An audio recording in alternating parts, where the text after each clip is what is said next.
Hello बच्चों, आज का टॉपिक है concavity and point of inflection. IIT JEE के पॉइंट ऑफ व्यू से it is not very important, और वैसे ये बहुत ज़्यादा टफ भी नहीं है। अगर हम थोड़ा सा भी ध्यान देंगे तो we should be able to understand. काफ़ी पार्ट वैसे हमने ऑलरेडी पढ़ रखा है इसका। डिफ्रेंशिएशन में we gave you an idea कि सेकेंड डेरिवेटिव अगर पॉजिटिव है तो उसका मतलब क्या होता है, कॉनकेव अपवर्ड। सेकेंड डेरिवेटिव अगर नेगेटिव है तो उसका मतलब क्या होता है, कॉनकेव डाउनवर्ड। तो सबसे पहले तो ये लिखते हैं, for a twice differentiable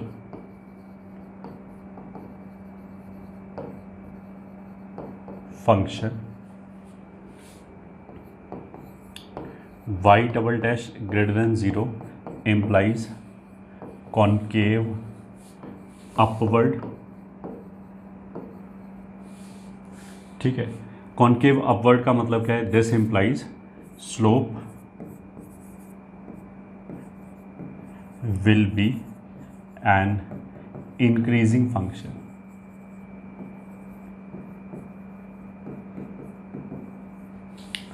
slope will be an increasing function, ये क्यों बोला, क्योंकि जो y डबल डैश है वो y डैश का डेरिवेटिव है।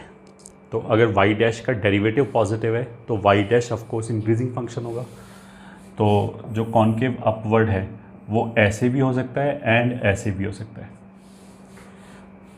ये किसका ग्राफ है, ये y बराबर fx का ग्राफ है। ठीक है, तो ये कॉनकेव अपवर्ड है, कॉनकेव अपवर्ड है।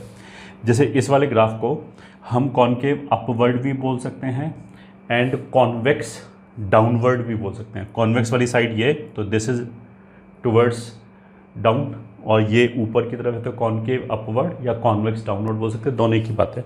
यूजली कॉन्वेक्स डाउनवर्ड ये वर्ड तुम्हें सुनने को नहीं मिलेगा, कॉनकेव ही अपवर्ड और कॉनकेव डाउनवर्ड ये वाला वर्ड ज़्यादा यूज़ किया जा रहा है। अच्छा, फंक्शन जो है वो तो खुद इंक्रीजिंग या जैसे ये डिक्रीजिंग है, वो तो इंक्रीजिंग डिक्रीजिंग हो सकता है, बट यहाँ पे क्या बोला कि स्लोप इंक्रीजिंग है।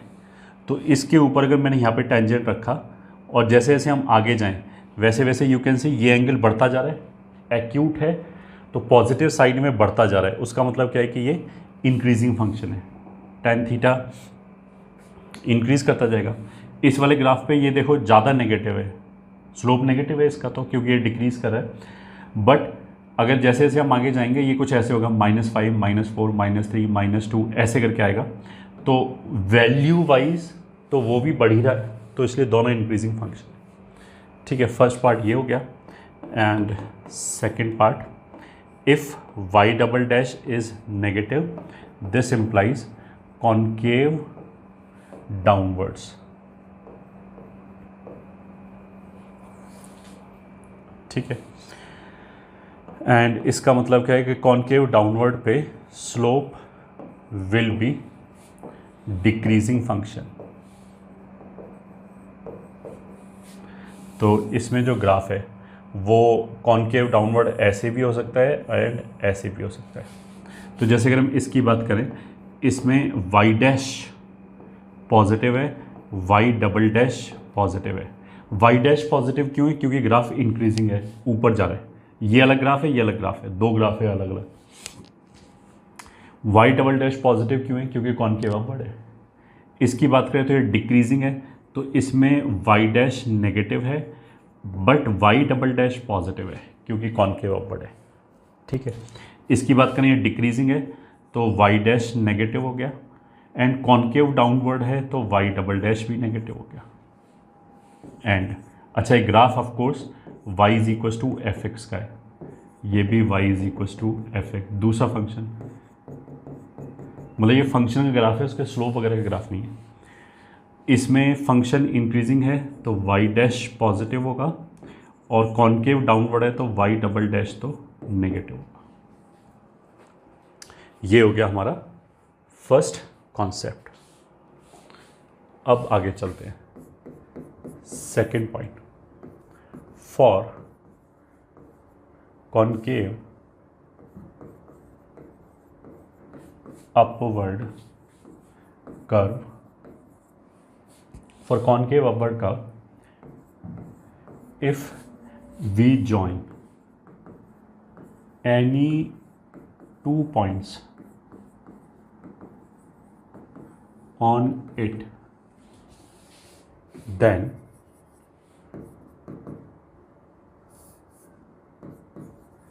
the resulting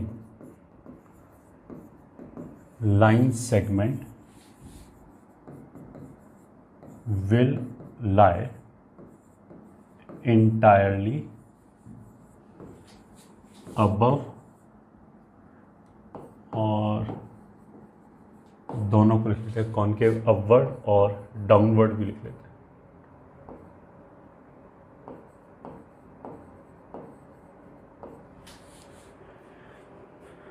पहले भी अबव द कर्व। ठीक है, मतलब ये दो सेंटेंस लिखे हुए हैं।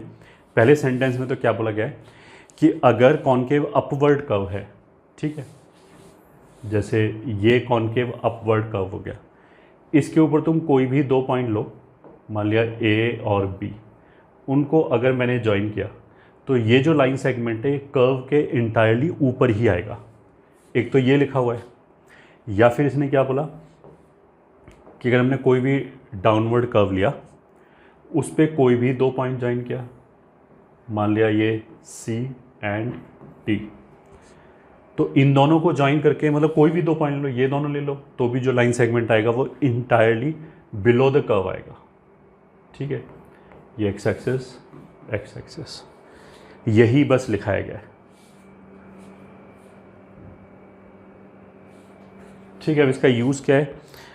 इसका यूज़ हम कहीं कहीं इनइक्वालिटी प्रूव करने में कर सकते हैं, इस कॉन्सेप्ट का यूज़। ठीक है, तो चलो पहले छोटे मोटे क्वेश्चन कर लेते हैं।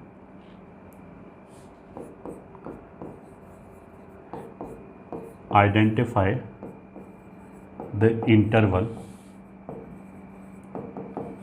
इन which following functions are concave upwards। ठीक है, first part y is equals to X cube minus 12x² minus 5x plus 7, ये हो गया। तो सॉल्यूशन में क्या हो जाएगा? For concave upward y double dash positive होना चाहिए। तो अगर y है x cube minus 12x² minus 5x plus 7, तो y डैश कितना हो जाएगा? 3x² minus 24x minus 5 and y double dash हो जाएगा 6x माइनस 24। ठीक है, दिस इम्प्लाइज अगर हमने सॉल्व किया y double dash greater than 0, तो 6x minus 4 greater than 0 means x greater than 4। तो वो इंटरवल कौन सा हो गया जिसमें कॉनकेव अपवर्ड है? So the required interval is 4 से इन्फिनिटी। ठीक है, ये हो गया first part. Second part, y is equals to sine X, y double dash greater than 0 implies minus sine X is greater than 0। ठीक है, कॉनकेव अपवर्ड के लिए सेकंड डेरिवेटिव पॉजिटिव होना चाहिए, तो साइन को एक बार डिफरेंशिएट करेंगे कॉस आएगा, कॉस को फिर डिफरेंशिएट करेंगे तो माइनस साइन आएगा। तो यहाँ से आ जाएगा sign X is less than 0। तो साइन एक्स लेस देन 0 का सोल्यूशन क्या होगा? साइन एक्स ग्राफ नीचे कब होता है? एक्स एक्सिस के, मतलब अगर हम y बराबर साइन एक्स का y बराबर साइन एक्स का ग्राफ बनाएं, तो वैसे तो हमें ग्राफ से भी दिख जाएगा, ये हो गया।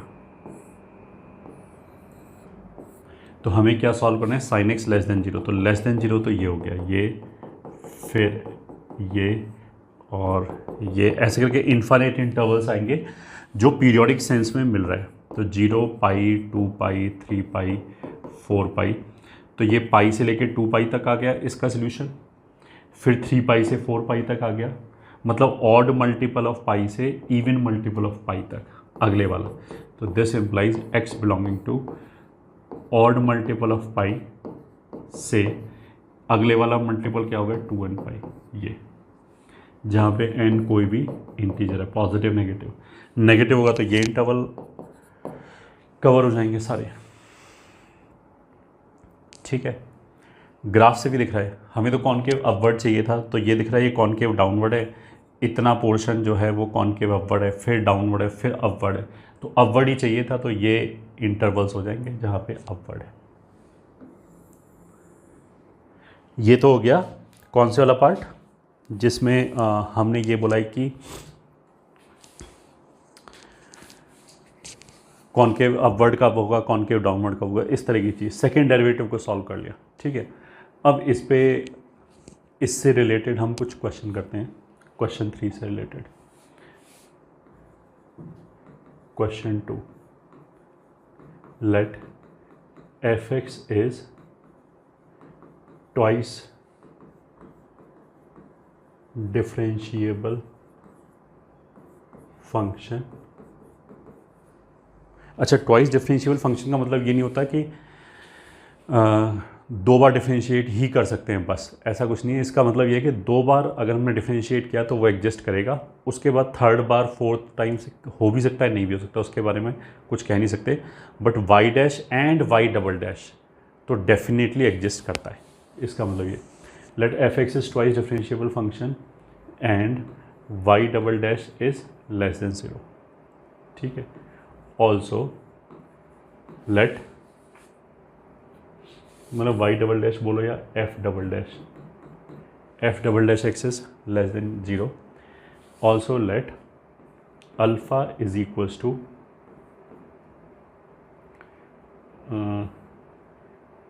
f of a plus b by 2 and beta is equals to f of a plus f of b by 2। Then find which is greater, alpha or beta, given a not equals to b and a comma b belongs to real number। ये question है। तो देखो question में concavity का use होगा, इसकी सबसे बड़ी हिंट क्या है, ये वाले जो एक्सप्रेशंस है, इन दो एक्सप्रेशंस में क्या खासियत है, a प्लस बी बाई 2, तो इसको हम बोल सकते हैं सेक्शन फार्मूला लगा रखा है, this is mid point formula. ठीक है, कहाँ पे लगा रखा है, f की आर्ग्यूमेंट के अंदर। ठीक है, फिर एक दूसरी चीज़ भी है इसी तरह का, जिसमें सेक्शन फार्मूला लगा रखा है f की वैल्यू के ऊपर, f ऑफ a और f ऑफ b के ऊपर। ठीक है, तो F A plus F B by 2 basically क्या हो गया, अगर मैं y बराबर एफ एक्स की बात करूं तो F A plus F B by 2 तो y1 प्लस y2 बाई 2 हो गया, और a plus B by 2 x1 plus x2 by 2 हो गया। तो जहाँ पे भी इस तरह की फीलिंग है, ये तो हमने मिड पॉइंट लिया है, और कुछ भी रेशो हो सकती है, जहाँ पे भी इस तरह की फीलिंग है वहाँ हमें तुरंत दिमाग में क्या क्लिक करना चाहिए कि most probably this is section, मतलब क्या बोलते हैं, कॉन्केविटी से रिलेटेड क्वेश्चन होगा। ठीक है, अब हम करेंगे कैसे, f double dash less than 0, इसका मतलब क्या है कि जो ग्राफ है वो कॉन्केव डाउनवर्ड है, ऐसे करके। ठीक है, अब a और b कोई भी दो रियल नंबर है जो अनइक्वल है, तो हमने मान लिया a यहाँ पे है और b यहाँ पे मान लिया, कहीं पे ही मान लिया। ठीक है, ये a मान लिया और ये b मान लिया। ठीक है, इसको कैपिटल B मान लिया, कैपिटल A मान लिया। किसका ग्राफ है ये, y बराबर fx का ग्राफ है। ठीक है, अगर y बराबर fx का ग्राफ है तो a के कोऑर्डिनेट्स कितने हो जाएंगे, a comma f of a, b के कोऑर्डिनेट्स हो जाएंगे b comma f of b, ये आ गया। ठीक है, अब हमने क्या किया, इस लाइन पे, ठीक है, इस लाइन पे हमने एक मिड पॉइंट लिया m, तो उसके कोऑर्डिनेट्स कितने हो जाएंगे, x1 plus x2 by 2 comma y1 plus y2 by 2, ये हो गए m के कोऑर्डिनेट्स। ठीक है, फिर हमने एक वर्टिकल लाइन खींचा m से पास करने वाला। ठीक है, इसका इक्वेशन ऑफ कोर्स क्या होगा, x बराबर a प्लस बी बाई 2, जो भी m का कोऑर्डिनेट है इस लाइन पे, जो भी m का x कोऑर्डिनेट है इस लाइन पे सभी पॉइंट का x कोऑर्डिनेट वो होगा। अब इस लाइन ने जहाँ पे भी कर्व को इंटरसेक्ट किया वो वाला पॉइंट मान लिया हमने एंड। ये हमने बनाया सब कुछ कि हमने कर्व लिया, उसके ऊपर फिर इसने a और b को इन्वॉल्व करा रखा था, तो हमने क्या किया, 2 पॉइंट मान लिया x एक्सिस पे a और b, उसके करस्पॉन्डिंग 2 पॉइंट्स हमें मिल गया, कैपिटल A और capital B on the curve. फिर a और b को हमने ज्वाइन किया, एक लाइन सेगमेंट आया, उस लाइन सेगमेंट का हमने मिड पॉइंट निकाला। मिड पॉइंट क्यों निकाला, इसको देख के a plus B by 2 F A plus F B by 2, तो यहाँ से F A plus F B by 2 आ गया। अगर ये सेक्शन फॉर्मूले में और कोई रेशो होता तो वो भी ऐसे ही हैंडल हो जाता। मतलब ये क्वेश्चन ऐसे भी हो सकता था कि 2a प्लस 3b अपॉन 5 लिख दें और यहाँ 2fa प्लस 3fb अपॉन 5 लिख दें, मतलब जो रेशो है 2:3 का ले लें, तो फिर ये मिड पॉइंट ना हो के इधर उधर कोई पॉइंट आ जाता। ठीक है, अभी तक ऐसे हो गया। तो इस डायग्राम के हिसाब से m के कोऑर्डिनेट्स क्या हैं, a plus B by 2 comma F A plus F B by 2, ये तो m के कोऑर्डिनेट्स हो गए। n के कोऑर्डिनेट्स क्या होगा, n के लिए x कोऑर्डिनेट तो यही हो जाएगा a प्लस बी बाई 2। ठीक है, n के लिए y कोऑर्डिनेट क्या होगा, जो पॉइंट n है वो कर्व के ऊपर लाई कर रहा है, कर्व के ऊपर है ये। ठीक है, अगर ये कर्व के ऊपर है तो जो इसका y कोऑर्डिनेट है वो तो यही से आ जाएगा, y बराबर एफ एक्स से, बस x कोऑर्डिनेट पता होना चाहिए। तो x कोऑर्डिनेट तो हमें पता है ही, वो F A plus B by 2 है, तो y कोऑर्डिनेट कितना हो जाएगा, f of a plus B by 2। ठीक है, अब ये कॉन्सेप्ट पिक्चर में आएगा कि जो पॉइंट n है, क्योंकि ये कॉन्केव अपवर्ड है, सॉरी कॉन्केव डाउनवर्ड है, कॉन्केव डाउनवर्ड है, तो ये जो लाइन सेगमेंट ए बी है ये इस कर्व के नीचे लाई करेगा इंटायरली। उसका मतलब क्या है कि जो पॉइंट m है वो पॉइंट n के नीचे लाई करेगा इंटायरली। ठीक है, तो हम क्या बोलेंगे,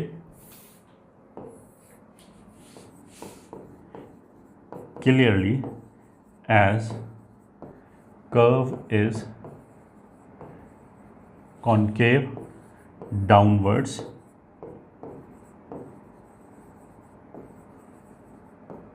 hence m will lie below n. This implies y coordinate of m is less than y coordinate of n, which implies m का y coordinate कितना है, f of a plus f of b by 2 is less than f of a plus b by 2। तो F A plus F B by 2 को क्या बोला था, beta, तो this implies beta is less than alpha. मतलब hence prove नहीं, उसने तो बताया था कौन बड़ा है कौन छोटा है, यही हमारा आंसर हो गया। तो ये एक इनइक्वालिटी सॉल्व करना हो गया with the help of concavity. Concavity की हेल्प से ये क्वेश्चन हमने सॉल्व किया। ठीक है, अगर ये क्वेश्चन समझ में आया है तो इसके और भी वेरिएंट समझ में आ जाएंगे। अगर हमने मतलब मिड पॉइंट ना लेके कुछ और ले लिया तो ठीक। अच्छा, अगर इसमें ये नहीं दे रखा होता कि a बराबर b है तो ऐसे भी हो सकता है a और b एक ही जगह पे आए थे, तो अगर a और b एक ही जगह पे आ जाए, जैसे b को ऐसे लेके आओ तो तुम्हें दिखाई देगा कि m और n भी उसी के बीच में आता चला जाएगा। बट जैसे ही b a के ऊपर आएगा m और n भी उसी के ऊपर आ जाएगा, तो फिर क्या होगा, फिर ये दोनों इक्वल हो जाएंगे। तो इन जनरल अगर उसने ये वाली चीज़ नहीं बोली होती कि a is not equals to b, तो फिर यहाँ पे क्या आता, बीटा इज़ लेस देन और इक्वल्स टू अल्फा आता, मतलब फिर इक्वालिटी भी होल्ड कर सकता था। ठीक है, ये हो गया। Question 3, if alpha comma beta belongs to 0 to pi, then prove that sin 2 alpha plus 3 beta upon 5 is greater than 2 sin alpha plus 3 sin beta upon 5। या ऐसा करते हैं, इस बार पाई से 2 पाई कर लेते हैं। तो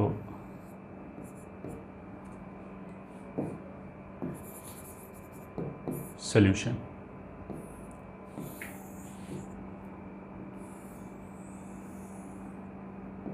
ये पाई है, ये 0 है, ये 2 पाई है। अल्फ़ा और बीटा दोनों पाई और 2 पाई के बीच में है, तो मान लिया ये अल्फ़ा है और ये मान लिया बीटा है। तो ये वाला पॉइंट ए कितना हो जाएगा, alpha comma sine alpha, and ये पॉइंट बी कितना हो जाएगा, बीटा कॉमा साइन बीटा। इन दोनों को ज्वाइन किया, यहाँ पे एक पॉइंट ले लिया 2, तो यहाँ पे एक पॉइंट ले लिया C, जो इसको 3:2 की रेशो में कट कर रहा है। तो सेक्शन फॉर्मूले से let C divides AB in the ratio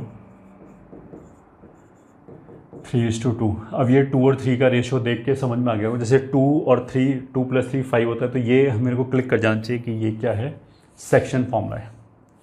तो 3:2 की let C divides AB in the ratio 3:2। This implies C के कोऑर्डिनेट्स कितने हो जाएंगे, x कोऑर्डिनेट पे सेक्शन फॉर्मूला लगाया तो 3 बीटा और 2 अल्फ़ा। मेरे को 2 अल्फ़ा के साथ चाहिए था, इसलिए हमने 2 इधर लिया, क्योंकि ऐसे क्रॉस मल्टीप्लाई होता है। तो ये हो जाएगा 2 अल्फ़ा प्लस 3 बीटा अपॉन 2 + 3, और y कोऑर्डिनेट पे लगाया तो 2f alpha plus 3f beta upon 2 + 3। So this is nothing but 2 alpha plus 3 beta upon 5 and 2f alpha plus 3f beta upon 5। ठीक है, फिर हमने क्या किया, यहाँ से एक वर्टिकल लाइन खींचा और ये वाले पॉइंट को D ले लिया। ठीक है, तो फिर इसके बाद हम क्या बोलेंगे, late D lies on the vertical line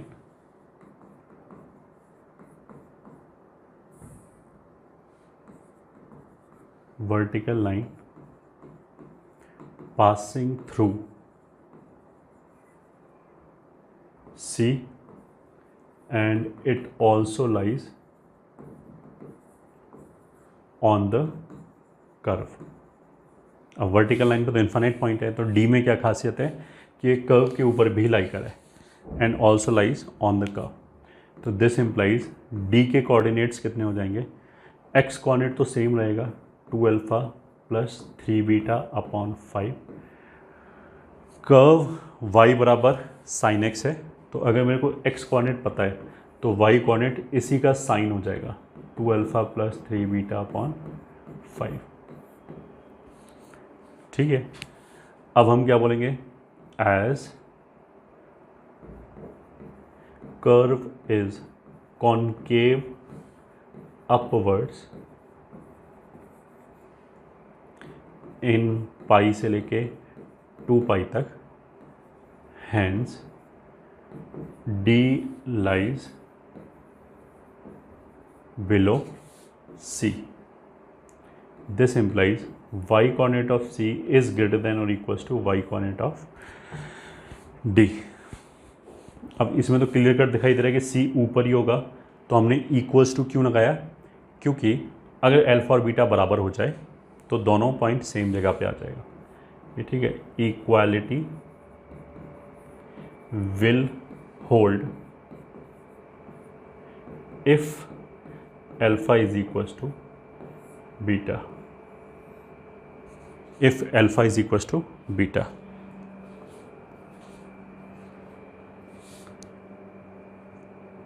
तो फिर इक्वालिटी भी होल्ड कर जाएगा।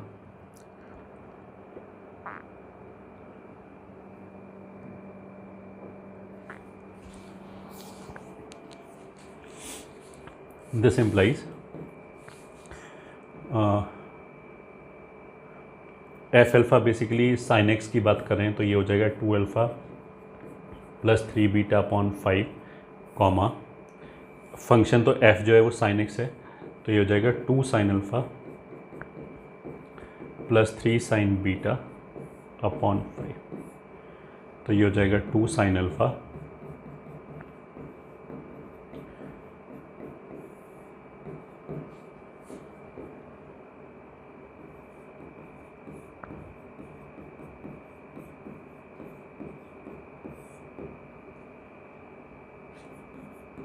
ये हो गया हेंस प्रूव्ड। तो अभी तक हमने क्या क्या पढ़ा, एक तो हमने ये बोला कि twice differentiable, twice derivative, second derivative अगर पॉजिटिव है तो कॉनकेव अपवर्ड होगा, नेगेटिव है तो कॉनकेव डाउनवर्ड होगा। फिर दूसरी चीज़ हमने पढ़ा कि अगर कॉनकेव अपवर्ड है तो कोई भी 2 पॉइंट ज्वाइन करो, उसको ज्वाइन करने वाला जो लाइन सेगमेंट है वो कर्व के इंटायरली ऊपर लाई करेगा अगर कॉनकेव अपवर्ड है, डाउनवर्ड है तो नीचे लाई करेगा। अच्छा, इस कॉर्ड की बजाय अगर मैं टेंजेंट की बात करूं तो उल्टा हो जाएगा कि अगर हमने इस पर कोई भी टेंजेंट खींचा तो टेंजेंट कभी भी कर्व के नीचे नहीं आएगा, कर्व हमेशा नीचे आएगा अगर कॉनकेव डाउनवर्ड है, और अगर कॉनकेव अपवर्ड है तो टेंजेंट हमेशा नीचे आएगा। इसको भी लिख लेते हैं।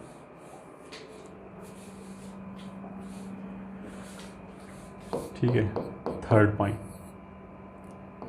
If y is equals to fx is concave downwards या फिर upwards, then any tangent drawn to it will lie entirely, downward है तो ऊपर लाई करेगा, अबव, और अपवर्ड है तो नीचे लाई करेगा, बिलो द कर्व।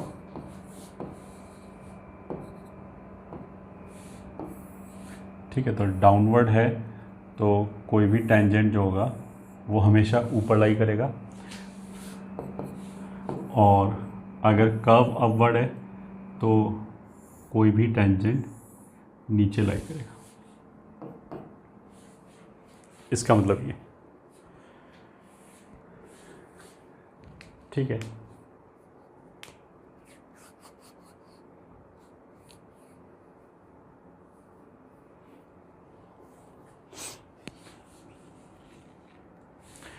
देखो यहाँ से भी हम ऐसे प्रूव कर सकते हैं question, prove that x is greater than ln x for all x belonging to R plus। ठीक है, solution y is equals to ln x, let on y is equals to ln x,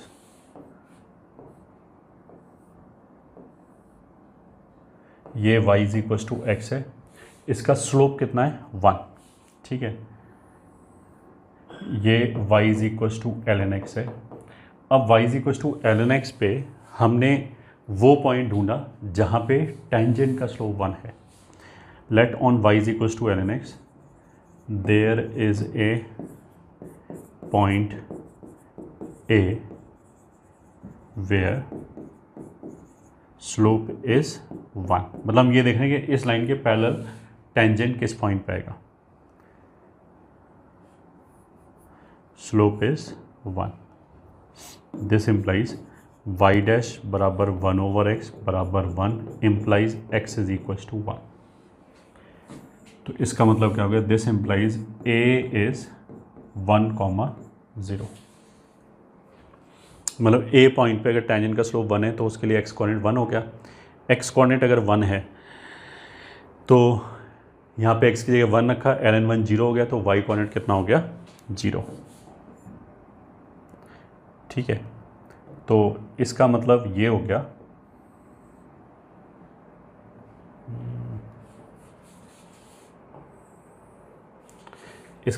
गया कि जो y is equal to ln x है वो कुछ ऐसे होगा. y is equal to ln x कुछ ऐसे हो गया. ठीक,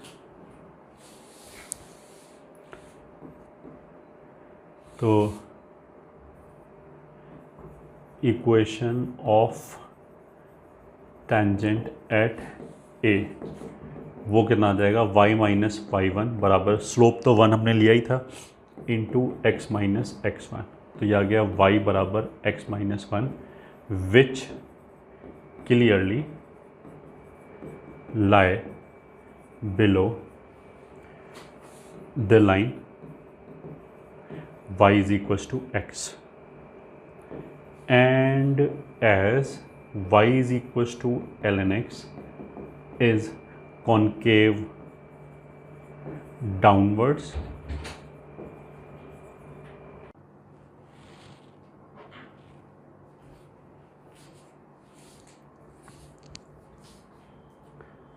y is equals to ln x is concave downwards, hence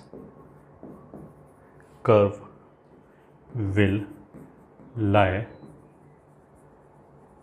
below y is equals to x minus 1, hence below y is equals to x implies x is greater than ln x. ये हो गया हमारा hence proved. ठीक है,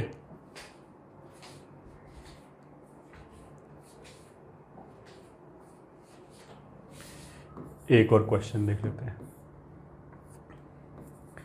late alpha beta gamma are distinct real numbers, then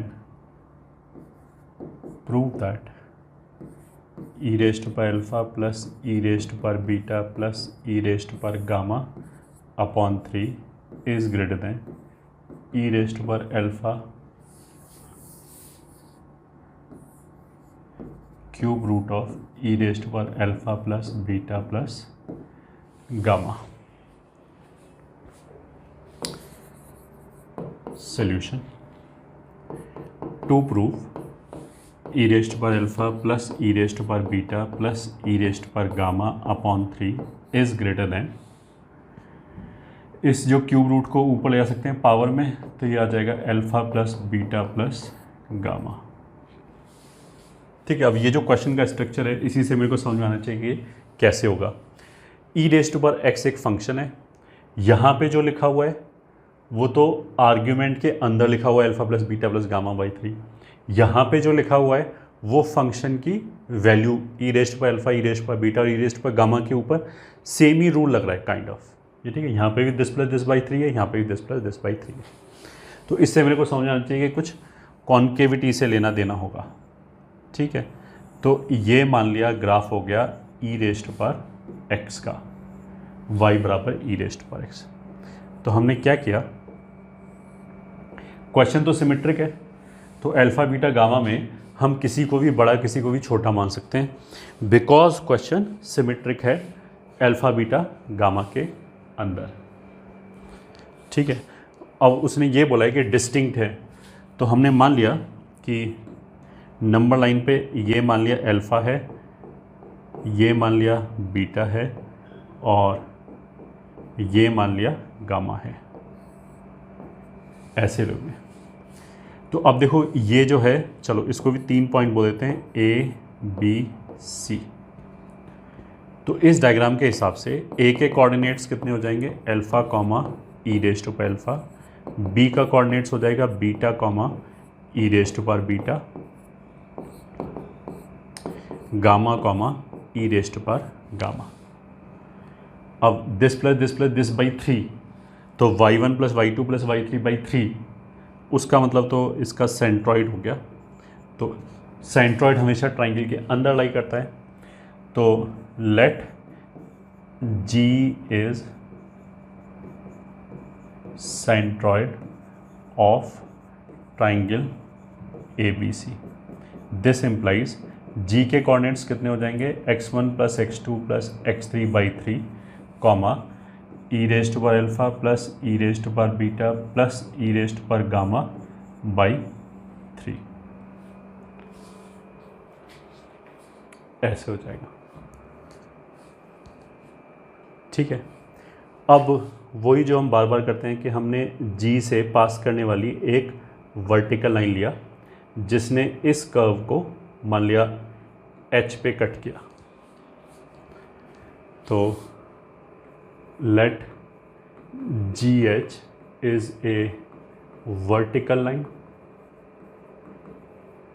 that will imply H के coordinates क्या हो जाएंगे, H का x कोऑर्डिनेट तो यही हो जाएगा alpha plus beta plus gamma by 3 comma y coordinate जो होगा, बिकॉज H कर्व के ऊपर है, H इस कर्व के ऊपर है, तो अगर x कोऑर्डिनेट पता है तो y कोऑर्डिनेट यहीं से निकल जाएगा, e raise to power x coordinate, तो हो जाएगा e raise to power alpha plus beta plus gamma by 3। इसके बाद की स्टोरी देखो सब सेम है, कॉन्केव अपवर्ड कर्व है, तो जो AB, BC और AC ये जो लाइंस हैं ये कर्व के इंटायरली ऊपर ही लाई करेगा।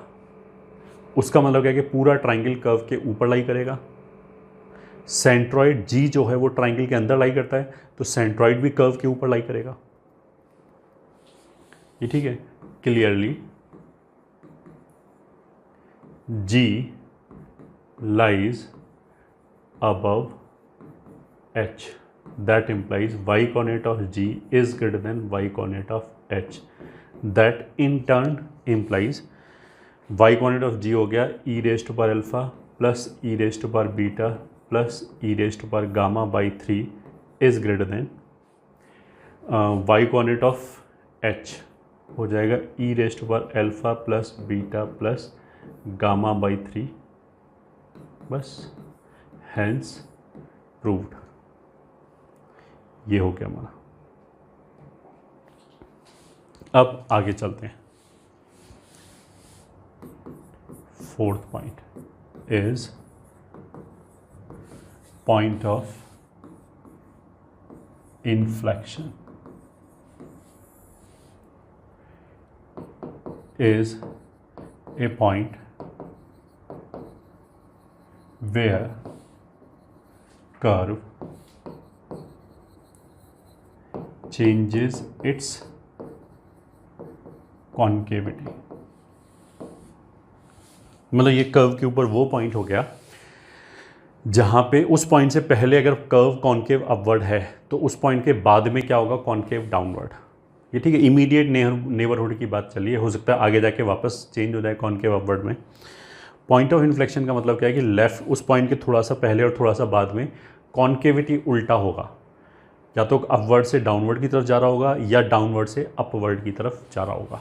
ठीक है, अब देखो इसमें फंक्शन कॉन्टीन्यूस हो डिसकॉन्टीन्यूस हो, अगर हमने ये डेफिनेशन के साथ स्टिक करेंगे तो कुछ भी हो सकता है, मतलब डिसकॉन्टीन्यूस भी हो सकता है, बस कॉन्केविटी चेंज होना चाहिए। तो अगर हम इस डेफिनेशन के हिसाब से देखें और मान लिया ऐसे कर्व बनाए, ठीक है, तो ए से पहले ये कॉन्केव डाउनवर्ड है और ए के जस्ट बाद में ये कॉन्केव अपवर्ड हो गया, तो ये पॉइंट ऑफ इन्फ्लेक्शन हो गया।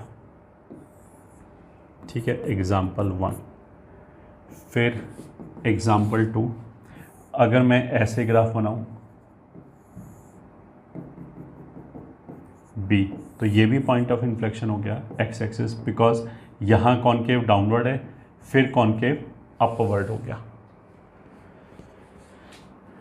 ठीक है, पहले वाला डिसकॉन्टिन्यूस है, दूसरे वाला नॉन डिफरेंशिएबल है, और ये तीसरा पॉइंट हो गया मान लिया सी। इसमें उल्टा ये पहले कॉन्केव अपवर्ड है, फिर कॉन्केव डाउनवर्ड हो गया, तो ये भी पॉइंट ऑफ इन्फ्लेक्शन हो गया। तो इन तीन में क्या क्या डिफरेंस है? पहले वाला डिसकॉन्टिन्यूस है, दूसरे वाला जो है वो कॉन्टिन्यूस तो है बट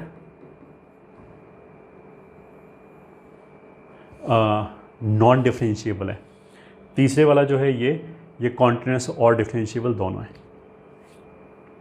ठीक है, अब देखो कॉन्केव अपवर्ड और कॉन्केव डाउनवर्ड में हमने एक लाइन बोला था कि अगर कॉन्केव अपवर्ड है तो स्लोप उस पर इंक्रीज़ करेगा, जैसे हम आगे जाएंगे वैसे ही स्लोप इंक्रीज़ करेगा।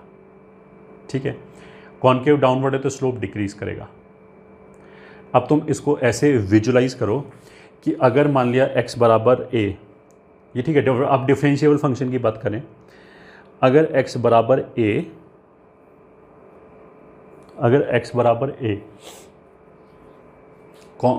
पॉइंट ऑफ इन्फ्लेक्शन है और मान लिया कॉन्केव अपवर्ड से डाउनवर्ड पे चेंज हो रहा है उस पॉइंट के अराउंड, तो फिर क्या होगा? उस पॉइंट से पहले अगर कॉन्केव अपवर्ड है तो स्लोप जो है, स्लोप का अगर मैं ग्राफ बनाया तो स्लोप लगातार इंक्रीज कर रहा होगा, और उस पॉइंट के बाद अगर कॉन्केव डाउनवर्ड हो गया तो कॉन्केव डाउनवर्ड में स्लोप डिक्रीज करेगा, तो फिर स्लोप डिक्रीज कर रहा होगा। ठीक है, तो अगर पहले स्लोप इंक्रीज किया फिर पॉइंट ऑफ इन्फ्लेक्शन के बाद डिक्रीज किया, तो उसका मतलब क्या है कि जो पॉइंट ऑफ इन्फ्लेक्शन है वहाँ पे स्लोप का लोकल मैक्सिमा आएगा। ठीक है, इसको हम ऐसे भी बोल सकते हैं, नोट 1 ये। ठीक है, if x is equal to k is point of inflection, then let before x is equals to k function fx is concave upwards, and after it y is equals to fx is concave downwards.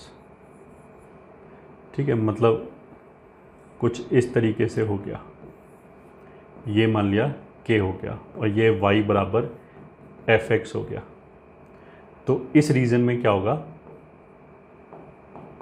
Because ये concave upward है, slope will increase, और इस reason में क्या होगा? Slope will decrease. क्यों increase या decrease करेगा? ये अभी हमने पढ़ाया था पहले कि कॉन्केव अपवर्ड कर्व जो है उसमें y डबल डैश पॉजिटिव होता है, उसका मतलब है कि y डैश इंक्रीज कर रहा होगा। ठीक है, तो अगर मैं y बराबर f डैश x का ग्राफ बनाऊं, ठीक है, तो फिर कुछ ऐसे आ रहा होगा कि k से पहले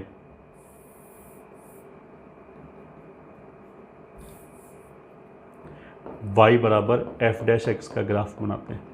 k से पहले f डैश x मतलब स्लोप इंक्रीज कर रहा होगा, फिर स्लोप डिक्रीज करेगा। तो जो ग्राफ, जो फंक्शन के लिए पॉइंट ऑफ इन्फ्लेक्शन है वो उसके स्लोप के लिए पॉइंट ऑफ मैक्सिमा मिनिमा है। ठीक है, मिनिमा कैसे आ जाएगा? ये उल्टा होता, पहले डाउनवर्ड होता फिर अपवर्ड होता, तो पहले डिक्रीज करता फिर इंक्रीज करता, तो फिर मैक्सिमा तो फिर लोकल मिनिमा आ जाता। तो हमने अल्टीमेटली क्या बोला? Hence for a differentiable function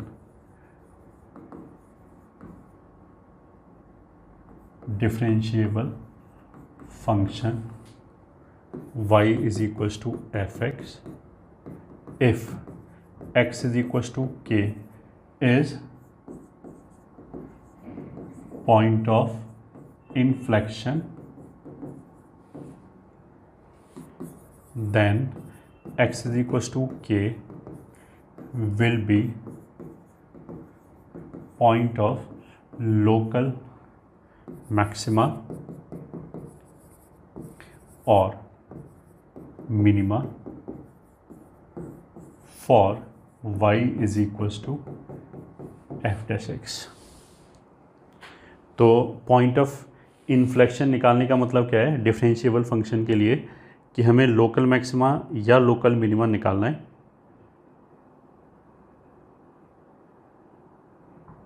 ये है, ठीक है। Hence for a differentiable function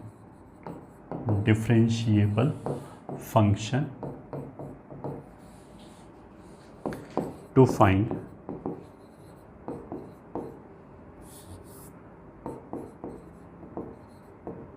point of inflection, find point of local maxima और local minima for its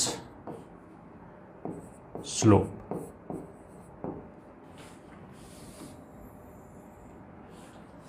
ठीक है, इट्स स्लोप मतलब एफ डैश एक्स का लोकल मैक्सिमा लोकल मिनिमा निकालना है। तो लोकल मैक्सिमा लोकल मिनिमा कैसे निकालते हैं, किसी भी फंक्शन का, ये ठीक है, अब इसको भूल जाओ एक मिनट। कोई फंक्शन दे रखा है मान लिया जी एक्स, उसका मैं लोकल मैक्सिमा लोकल मिनिमा कैसे निकालेंगे अगर वो डिफरेंशिएबल है तो उसका जो डेरिवेटिव है वो जीरो होना चाहिए प्लस उस पर साइन चेंज होना चाहिए, डेरिवेटिव का साइन चेंज होना चाहिए। एक तो अगर जी एक्स का लोकल मिनिमा लोकल मैक्सिमा निकालना है तो जी डैश एक्स जीरो होना चाहिए प्लस जी डैश का साइन चेंज भी होना चाहिए उसके लेफ्ट और राइट पे, एक तरफ पॉजिटिव है तो एक तरफ नेगेटिव होना चाहिए। तो पॉइंट अगर मेरे को एफ एक्स का पॉइंट ऑफ इन्फ्लेक्शन निकालना है तो एफ डैश एक्स का लोकल मैक्सिमा लोकल मिनिमा निकालना है। तो हम क्या करेंगे, एफ डैश का डेरिवेटिव जीरो होना चाहिए एंड उसका साइन चेंज होना चाहिए। तो ये अल्टीमेटली ये मेथड हो गया, method to find point of inflection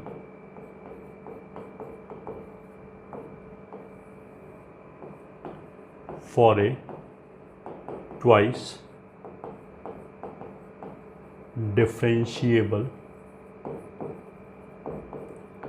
function for a twice differentiable function। Answer क्या होगा,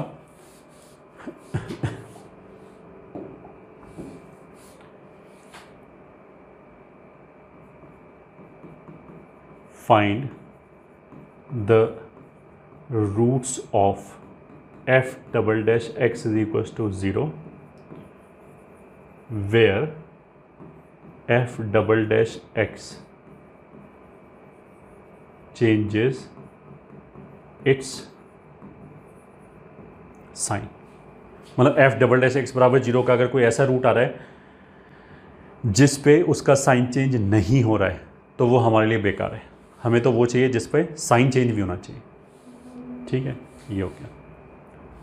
तो बस question 1, find point of inflection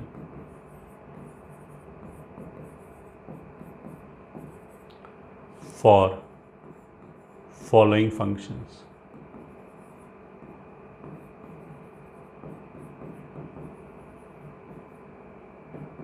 first, y बराबर x cube minus 6x square plus 15x minus 3। ठीक है, सोल्यूशन क्या हो गया, y डैश बराबर 0। इसको पहली बार डिफरेंशिएट किया 3x स्क्वायर, फिर दोबारा डिफरेंशिएट किया 6x माइनस इसको पहली बार डिफरेंशिएट किया 12x फिर 12 बराबर 0। दिस इम्प्लाइज x बराबर 2। अब ये जो 6x माइनस 12 है इसमें x बराबर 2 रखा, ऑफ कोर्स ये 0 आएगा। बट 2 से ज़्यादा या 2 से कम रखा तो डेफिनेटली साइन चेंज भी होगा। And y double dash also changes its sign. मतलब इसमें अगर 2 से छोटा रखा तो ये 12 से छोटा होगा तो ये नेगेटिव हो गया। 2 से थोड़ी बड़ी वैल्यू रखी, यही है वाई डबल डैश। अगर 2 से थोड़ी बड़ी वैल्यू रखी तो ये 12 से बढ़ाएगा तो ये पूरा पॉजिटिव हो गया, तो साइन चेंज हो रहा है। And y double dash also changes its sign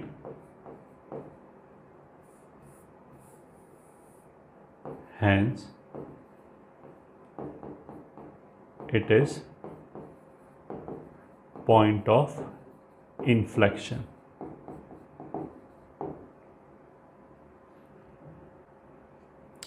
point of inflection का मतलब क्या है, हम इसको ऐसे बोलेंगे, point of inflection exist at x is equal to 2 इस वाले केस में। ठीक है, और कोई फंक्शन लिया सेकेंड।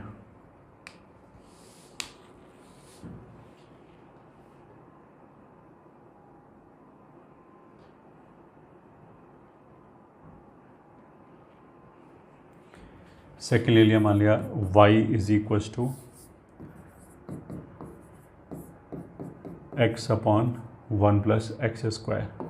तो सोल्यूशन हो गया y डैश आ जाएगा 1 plus x square minus 2x square upon 1 plus x square का होल स्क्वायर। तो which is 1 minus x square upon 1 plus x square का होल स्क्वायर।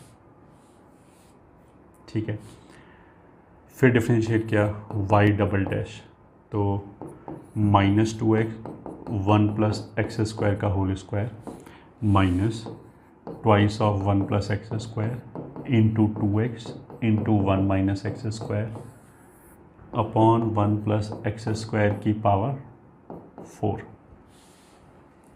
तो एक 1 प्लस एक्स स्क्वायर कैंसिल हो गया और माइनस 2x कॉमन ले लिया, तो यहाँ आ जाएगा 1 प्लस एक्स स्क्वायर। तो माइनस 2x कॉमन चला गया, 1 प्लस एक्स स्क्वायर चला गया, तो plus 2 minus 2x square. So this is minus 2x upon 1 plus x square का cube into 1 minus x square.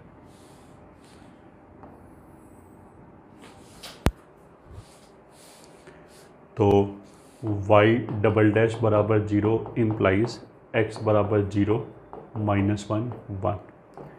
And अगर हम बात करें sign of y double dash का, तो जो 3 रूट आया minus 1 0 1।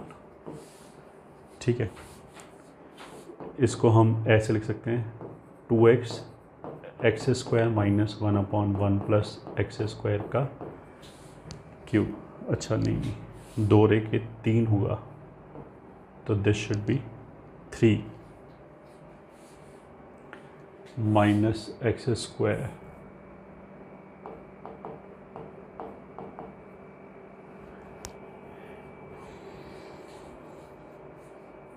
Just let me see, कोई गड़बड़ तो नहीं है।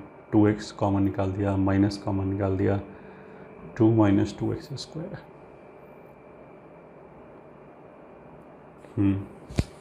अभी ठीक है।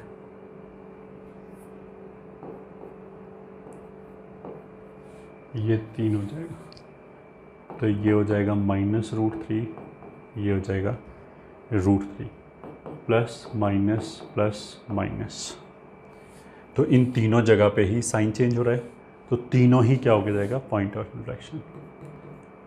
As sign changes at all 3 points, hence all 3 points are points of inflection। ठीक, x इज इक्वल्स टू 0 और प्लस माइनस √3, ये तीनों ही क्या हो गया, point of inflection.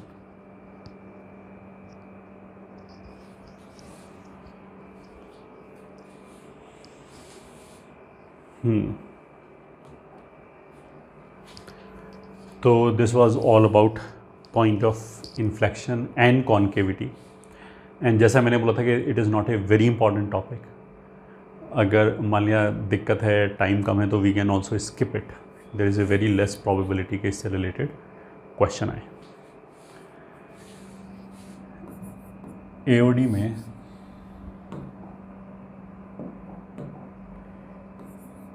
Next part 8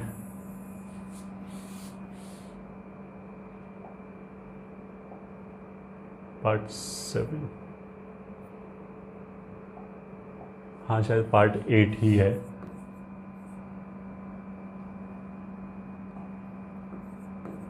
curve sketching.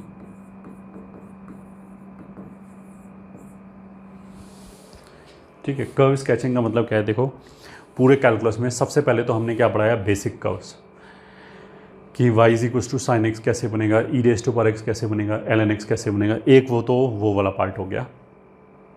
फिर हमने दूसरा पार्ट क्या पढ़ाया कि इन्हीं कर्व्स को बेस मान के ट्रांसफॉर्मेशन यूज़ करके हम कुछ और भी कर्व्स बना सकते हैं। सेकेंड पार्ट ये था कि हम और कर्व्स कैसे बना सकते हैं। ठीक है, तो जैसे y बराबर mod of x square minus 1, इसका ग्राफ कैसे बनेगा? ट्रांसफॉर्मेशन यूज़ करके।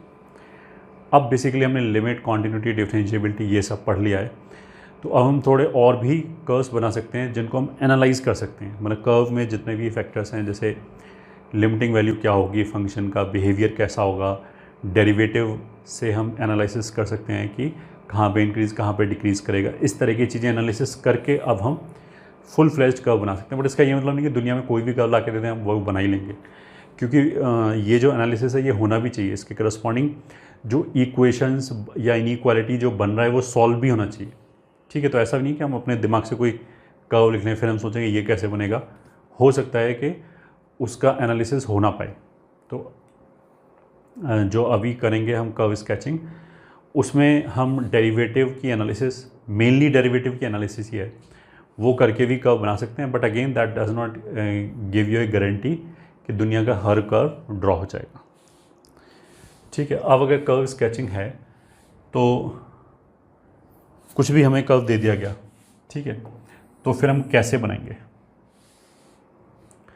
तो हम इसको ऐसे करते हैं कि एक एग्जांपल ले लेते हैं। Example y is equal to, मान लिया x माइनस 1/x। ठीक है, इसका ग्राफ हम पहले वैसे बना चुके हैं, तो कुछ नहीं, चलो 4 कर देते हैं, x माइनस 4/x। अब इधर लिखते हैं मेथड। स्टेप 1 क्या है? फाइंड डोमेन, ठीक है, roots,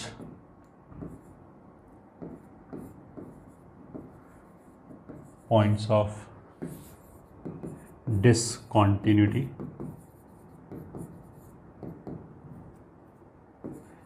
and symmetry if any। ठीक है, अब सिमेट्री का मतलब ये है, note 1, if function remain, function भी नहीं बोलना चाहिए क्योंकि फंक्शन होगा ज़रूरी नहीं है, कर्व कोई भी हो सकता है। If equation of curve remain unchanged after replacing x with minus x implies symmetric about y-axis। ठीक है, first part. Second part, y with minus y, that implies symmetry about x axis. मान लिया हमने इक्वेशन जो भी है curve का, उसमें x की जगह -x रखा और कोई फ़र्क नहीं पड़ा, तो उसका मतलब क्या है कि वो x के -x रखा और कोई फ़र्क नहीं पड़ा, तो y एक्सिस के अबाउट सिमेट्रिक है। तो सिमेट्री का फ़ायदा क्या है कि अब हम दोनों तरफ हमें ग्राफ एनालिसिस करने की ज़रूरत नहीं है, केवल y एक्सिस के एक तरफ का ग्राफ बना लिया, दूसरी तरफ का अपने आप बन जाएगा, उसी को देख के सिमेट्री। अगर हमने y की जगह -y रखा फिर कोई फ़र्क नहीं पड़ा, तो उसका मतलब क्या है कि वो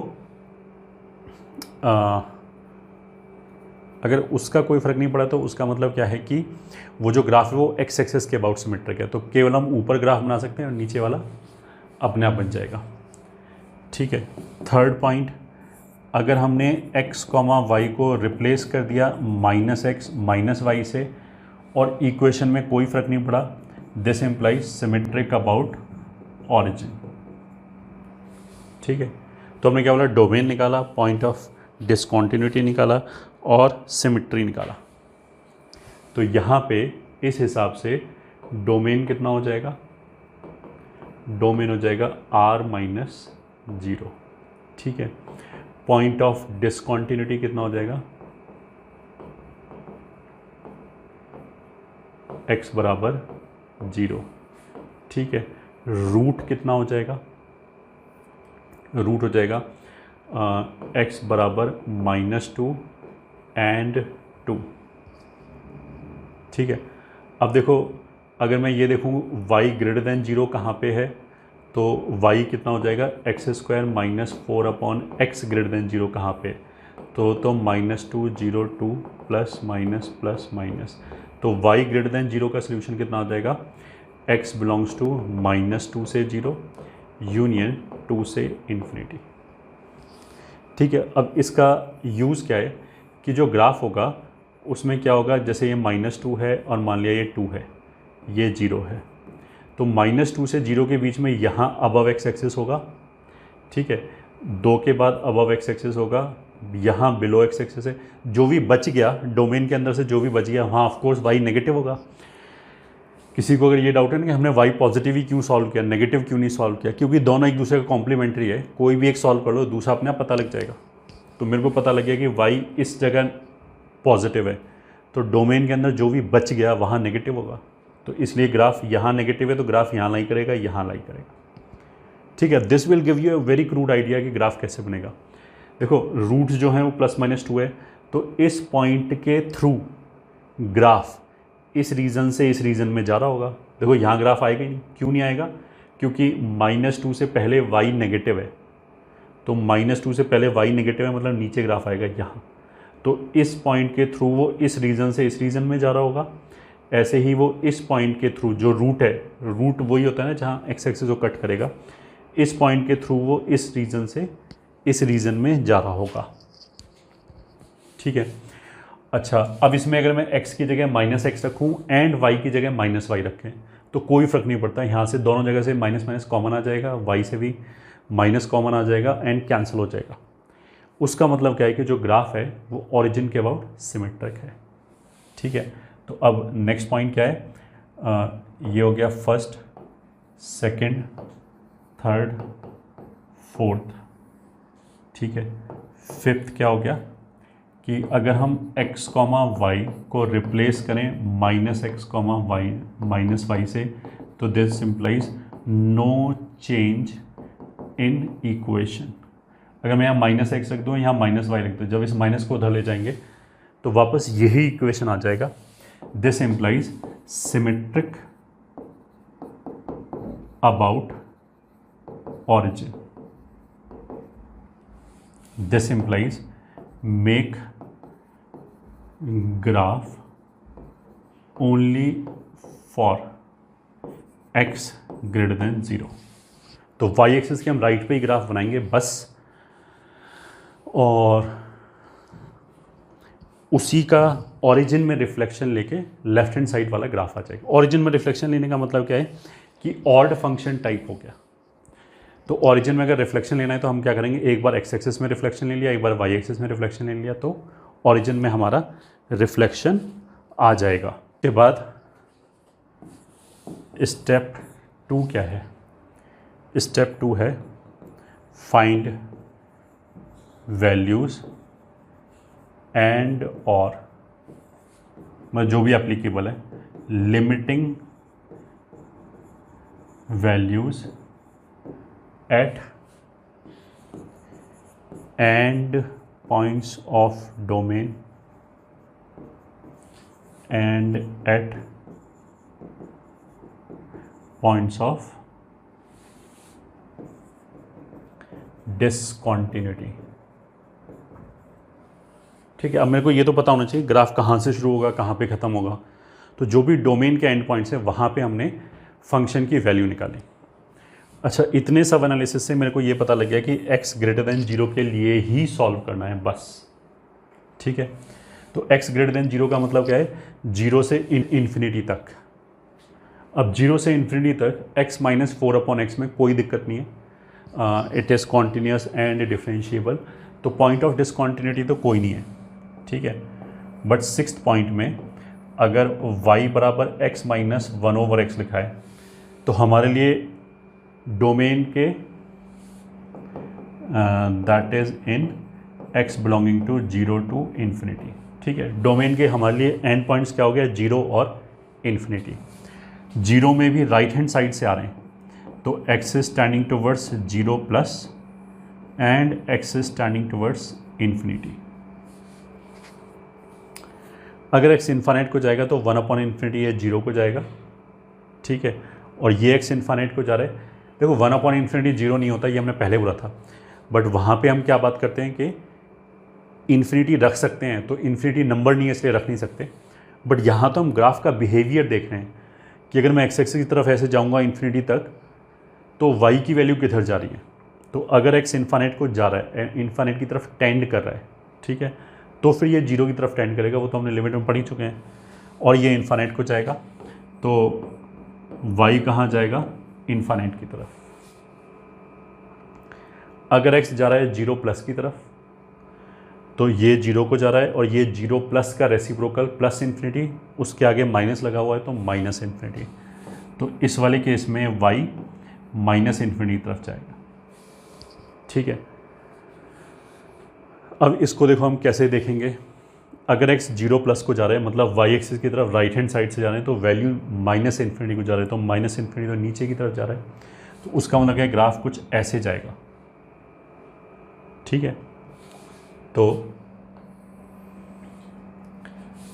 मतलब ग्राफ हमें कैसे पता लगा कि अगर 0 की तरफ राइट हैंड साइड से जा रहे हैं तो ग्राफ माइनस इन्फिनिटी को ऐसे जा रहा है।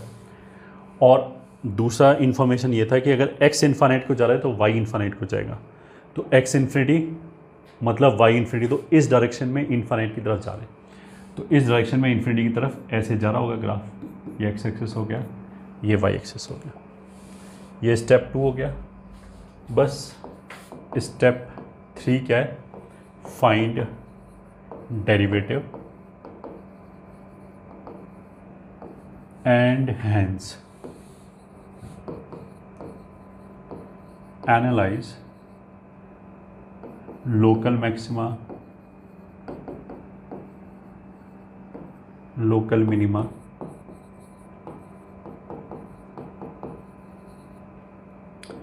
and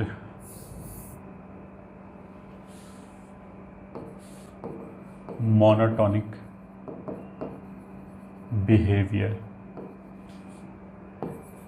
etc. ठीक है, step 4, if needed then we can analyse concavity as well. मतलब कुछ ज़रूरी नहीं है कि कॉन्केविटी ज़रूरी नहीं है, मतलब 99% केसेस में इसकी तो हमें ज़रूरत पड़ेगी नहीं, ऐसी रफ आइडिया से काम हो जाएगा।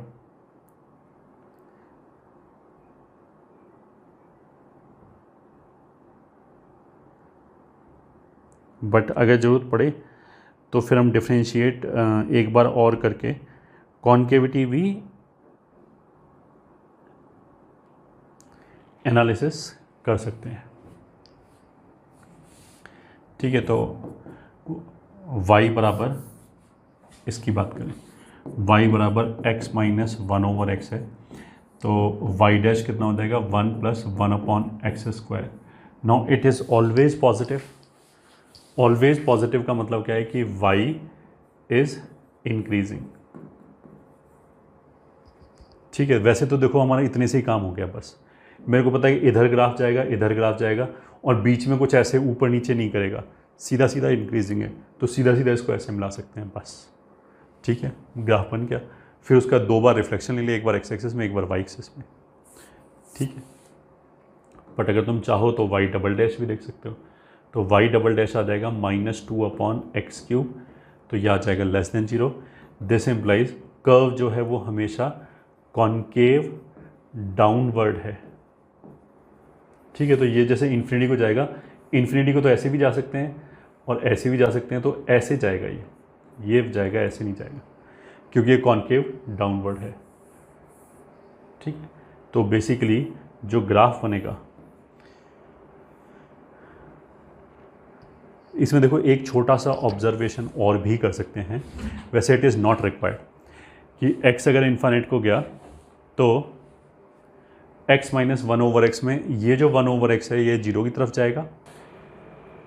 तो अगर ये लगातार 0 को जाएगा तो तुम ऐसे मान सकते हो, एक लाइन है y = x, एक लाइन है x - 1/x। अब जैसे जैसे x इन्फाइनाइट को जाएगा 1/x का कॉन्ट्रीब्यूशन कम होता चला जाएगा, तो उसका मतलब क्या है कि this will also be closer, it will get closer to y = x, या दूसरी लैंग्वेज में बोलें तो y = x इसके लिए एसिम्पटोट का काम करेगा।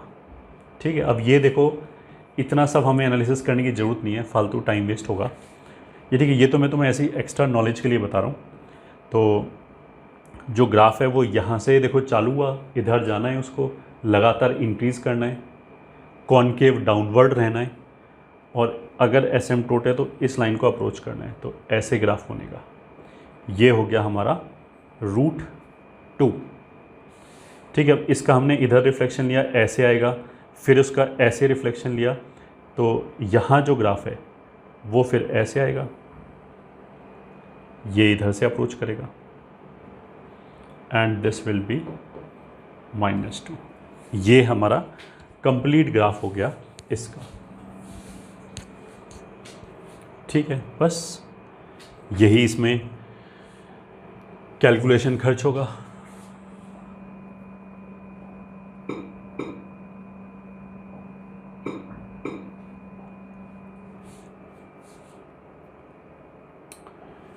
तो और ग्राफ ड्रॉ कर लेते हैं। ड्रॉ y = चलो x ln x बना लेते हैं। सॉल्यूशन, डोमेन क्या होगा, डोमेन हो जाएगा 0 से इन्फिनिटी। रूट क्या हो जाएगा, 0 से इन्फिनिटी के बीच में रूट मतलब y = 0, रूट मतलब y = 0 करके निकालेंगे। तो y को 0 किया तो x 0 तो होगा नहीं, वो तो डोमेन भी नहीं है। ln की वैल्यू x = 1 पे 0 हो जाएगी। ठीक है, अब y पॉजिटिव होने का मतलब क्या है, ये तो हमेशा ही पॉजिटिव है, ये पॉजिटिव हो जाएगा जब x 1 से बड़ा है, एंड y नेगेटिव होने का मतलब क्या है कि x 1 से छोटा है बट 0 से बड़ा तो हो ही होगा। अब इस बात का यूज़ ये हो गया कि ये 1 रूट है, तो 0 और 1 के बीच में तो नेगेटिव है, ग्राफ इधर लाई करेगा, उसके बाद इधर लाई करेगा। ठीक है, सिमेट्री तो नन, क्योंकि x के लिए -x रखने का कोई सवाल ही नहीं उठता, क्योंकि डोमेन में 0 से इन्फिनिटी है, तो सिमेट्री कुछ नहीं है। ठीक है, तो अब 0 से इन्फिनिटी में डोमेन के एंड पॉइंट्स हो गए, तो limit x tending toward 0 + fx बराबर limit x tending towards 0 + fx का मतलब क्या है, x ln x।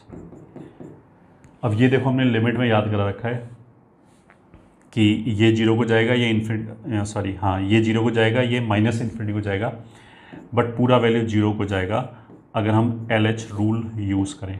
LH rule कैसे यूज़ करेंगे, ln x / 1/x लिख लो। अब ये इन्फिनिटी बाई इन्फिनिटी का फॉर्म हो गया, LH रूल यूज़ करो, आंसर 0 आ जाएगा।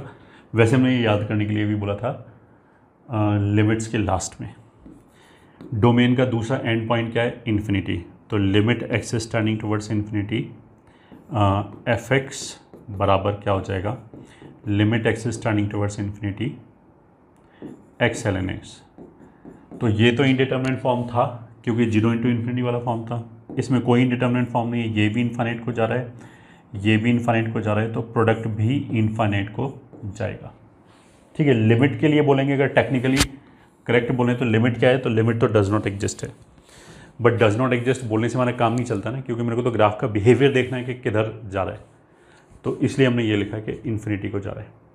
अब इस चीज़ का यूज़ क्या है, अगर x 0 को जा रहा है तो y 0 को जा रहा है, x 0 को जा रहा है इम्प्लाइज y 0 को जा रहा है। ठीक है, और दिस इम्प्लाइज कि जो ग्राफ है वो 0 0 की तरफ अप्रोच करेगा, 0 0 मतलब ओरिजिन की तरफ। अब यहाँ पे हमने बोला था कि ग्राफ नीचे होगा, तो ओरिजिन की तरफ तो चारों डायरेक्शन में किस तरफ से अप्रोच करेगा, तो ऑफकोर्स यहाँ ग्राफ है, लेफ्ट पे तो ग्राफ ही नहीं है, डोमेन भी नहीं है, तो नीचे से ही अप्रोच करेगा। मतलब इसका मतलब ये हो गया ग्राफ कुछ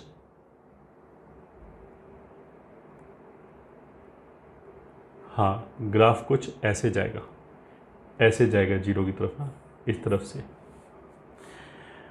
और x infinity implies y infinity implies graph इधर जाएगा इन्फिनिटी इन्फिनिटी की तरफ। अभी तक हमारे पास ये है।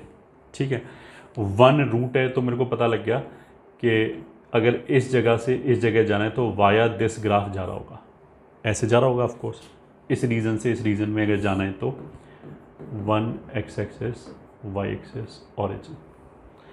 अच्छा, इसी से मेरे को ये आइडिया लग जाना चाहिए कि यहाँ तो ग्राफ ओरिजिन की तरफ जा रहा है और यहाँ इस रीजन में जाने के लिए 1 की तरफ जा रहा है, तो बीच में यहाँ एक मिनिमा तो आएगा ही आएगा। तो इतना तो हम पहले से प्रेडिक्ट कर सकते हैं कि इस फंक्शन का एक लोकल मिनिमा जरूर आना चाहिए 0 और 1 के बीच में। ठीक है, अच्छा, कोई पॉइंट ऑफ डिसकॉन्टिन्यूटी नहीं है, नो पॉइंट ऑफ डिसकॉन्टिन्यूटी। मतलब ऐसा नहीं कि ऐसा भी हो सकता है ये नीचे चला जाए फिर कहीं से चालू हो, तो ऐसा नहीं, कोई डिसकॉन्टिन्यूटी नहीं है। डिसकॉन्टिन्यूटी नहीं है तो इसको घूम के ही जाना पड़ेगा इधर। ठीक है, फिर हम अब x into l n x, अब हम इसका डेरिवेटिव एनालिसिस कर लेते हैं। x का derivative 1 into l n x plus x into 1/x बराबर 1 प्लस एल एन एक्स। इसको 0 किया तो एल एन एक्स बराबर -1 इम्प्लाइज x बराबर 1/e। तो sign of y dash, sign of y dash 0 के लेफ्ट पे तो जाएंगे नहीं, 1/e आया है, 1/e रखा इसमें, तो ये एल एन एक्स की वैल्यू -1 हो जाएगी, 0 आ गया f डैश की वैल्यू। 1/e से छोटा रखेंगे तो ये -1 से छोटा आएगा, -1 से छोटा मतलब -1 पॉइंट समथिंग, उसमें एक जोड़ा तो नेगेटिव ही रहेगा, तो इधर y डैश नेगेटिव रहेगा, इधर पॉजिटिव रहेगा। ठीक है,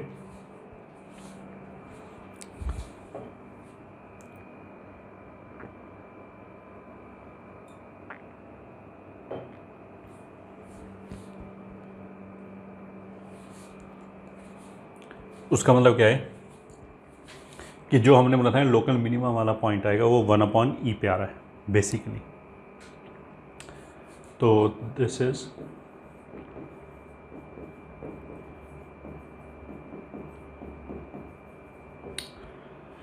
तो लोकल मिनिमम वैल्यू क्या होगी, f ऑफ 1/e। तो फंक्शन तो ये है, इसी में रखेंगे 1/e, इन सब में नहीं रखेंगे, y में रखेंगे ऑफ कोर्स, तो आ जाएगा 1/e ln 1/e, तो इट इज़ -1/e।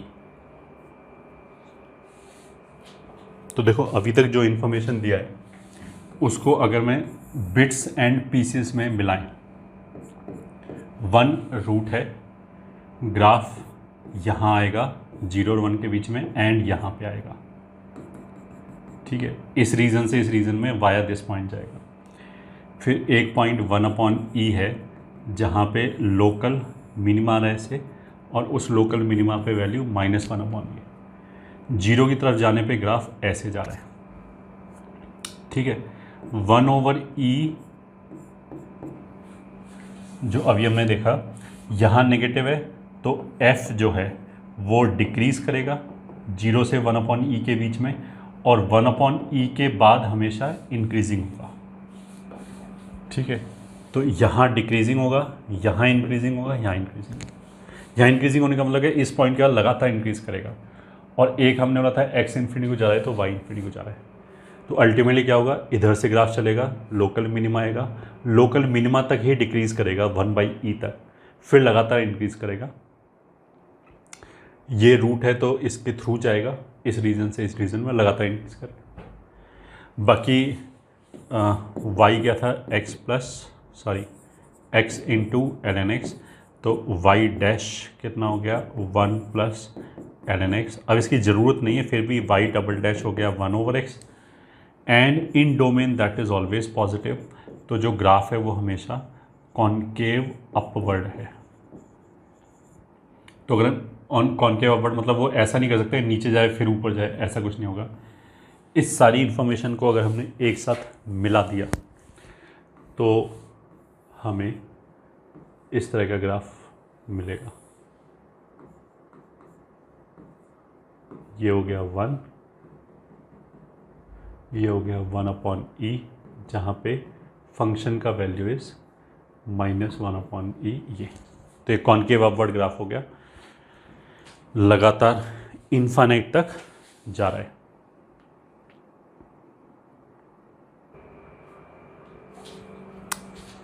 एक क्वेश्चन और करते हैं।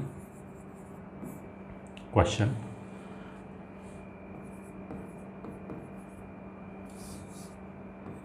Find number of roots of the equation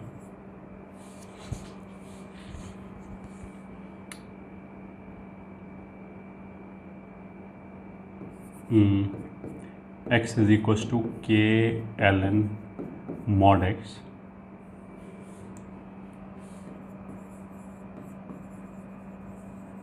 depending upon the value of k. Solution, उसने क्या बोला है कि x is equals to k times ln mod x। इसका हमें नंबर ऑफ सोल्यूशन बताना है, और k की वैल्यू को चेंज करेंगे तो ऑफकोर्स ये फंक्शन चेंज होगा। कैसे चेंज होगा, इसके हिसाब से हमें सोल्यूशन बताना है, ठीक है। कि मतलब k की किस वैल्यू के लिए कितने सोल्यूशन आएंगे ये सब बताना है हमें। तो देखो इसको मैं एक तो हम ऐसा लिख सकते हैं ln mod x, ठीक है। ln mod x जो है उसका ग्राफ ऐसे बनेगा, ln x का ये हो गया, x की mod x लगाया ये हो गया। x मतलब मैंने क्या किया, y बराबर इसका ग्राफ बनाया, y बराबर इसका ग्राफ बनाया। तो इस वाले केस में क्या हुआ कि ग्राफ बनाना बहुत ईजी है। x/k का मतलब क्या है, अच्छा जैसे मैंने k से डिवाइड किया है तो पहले एक बार मेरे को ये देख लेना चाहिए कि अगर k बराबर 0 हो जाए तो फिर क्या होगा, ठीक है। अगर k बराबर 0 हो जाए तो x बराबर 0 होगा, ठीक है, क्योंकि ये 0 हो जाएगा। बट x बराबर 0 is not a solution as ln mod x will not be defined, ठीक है। तो इस इक्वेशन का सोल्यूशन x बराबर 0 नहीं हो सकता, ठीक, तो रिजेक्टेड। अब आते हैं वापस इस पे। तो अगर k 0 नहीं है तो उसको हमने ऐसे लिख लिया। अब ये जो 1/k, ये तो y बराबर mx जैसी चीज़ होगी जिसमें m की जगह 1/k लिखा है। तो इसमें क्या होगा, जो लाइन होगी वो ओरिजिन से पास करेगी, y बराबर 1/k टाइम्स x ऐसे लिख लेते हैं, ठीक है। तो k की डिफरेंट वैल्यूज़ के लिए अगर मैंने k को चेंज करा तो लाइन ऐसे भी बन सकती है, ठीक है, और ऐसे भी बन सकती है। ये दूसरा सिनेरियो हो गया, ओरिजिन से तो पास हो गई होगा, y बराबर mx है। तो देखो अगर लाइन ऐसे बनी तो एक सोल्यूशन, दो सोल्यूशन, तीन सोल्यूशन आया। अगर लाइन ऐसे बनी तो केवल एक ही सोल्यूशन आया। ठीक है, फिर एक सिचुएशन ये भी आएगी कि जब लाइन इसको जस्ट टच करके जा रही होगी तो फिर उस वाले केस में दो सोल्यूशन आएगा। तो अगर मेरे को ये वाला स्लोप पता लग जाए, ठीक है, तो उस स्लोप के थोड़ा सा कम स्लोप करने पे तीन सोल्यूशन आएगा, उस स्लोप पे दो सोल्यूशन आएगा, उससे इधर एक सोल्यूशन आएगा। ये तो हम कर रहे हैं जब के की वैल्यू पॉजिटिव है। इसी लाइन को अगर हम इधर खींच लें तो सिमिट्री से इधर वाले सोल्यूशन हम बता सकते हैं। इधर भी ऐसे ही हो रहा होगा, बस के की जगह माइनस के यूज़ हो रहा होगा। तो देखो हम इस वाले केस में क्या होगा, अगर मैंने इक्वेशन को ऐसे लिखा रहने दिया, इस वाले केस में ग्राफ बहुत जल्दी बन जाएगा। ठीक है, बट एनालिसिस करने में टाइम लगेगा। या ऑल्टरनेट तरीका हम क्या कर सकते हैं, एनालिसिस करने में टाइम लगेगा, मतलब मेरे को ये वाला पॉइंट चाहिए होगा जहाँ पे जो टेंजेंट है ये बेसिकली y बराबर ln x का ग्राफ है। तो ये मेरे को पॉइंट A चाहिए जिस पे ड्रॉन टेंजेंट ओरिजिन से पास करे।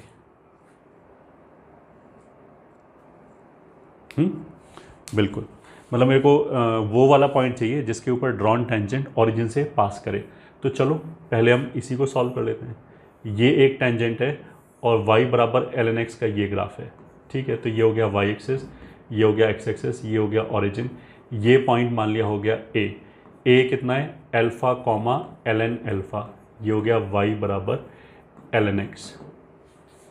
ठीक है, तो अब हम इसको ऐसे लिख सकते हैं, slope of OA is equals to slope of OA। इसका मतलब क्या है कि